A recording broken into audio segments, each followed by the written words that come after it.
e4 d5 bese udlala knight to f3 athathe umove knight yakho but uyibeke lapha manje ku e5 into engajwayelekile. Then you will push the pawn to attack knight yakhe instead of ukuthi uyibalekise, but you will move queen from d2 uyise lapha ku h5 and say check.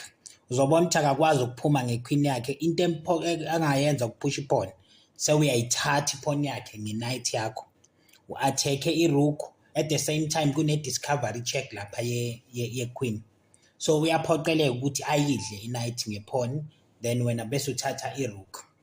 Uzobona ukuthi futhi lapho su-attack-e in manje u-attack i-knight yakhe ne-bishop ayikwazi ukumuva because of ipin, so uzodlala i-knight ukuthi ayisave ngoba uyidefende ngebishop. Uzobe sewuphusha manje i-pawn ukuvulela ibishop ukuthi lizoshaya leya knight, kodwa uzobona futhi ukuthi angadla le pawn. Uma edle le pawn usuthatha ibishop uyodla lapha. Uma iphinda edla ipawn yesibili manje uyabona ukuthi makungawo uyodlalayo une chance yokuthi adle i-knight yakho noma athathe iqueen nje azoyibeka lapha egcineni athi checkmate, but ngoba wena udla ibishop uthi check, then you exchange ama-queen mayebaleka. You exchange ama-queen adle, then you move your knight to a3 u-attack lela pawn.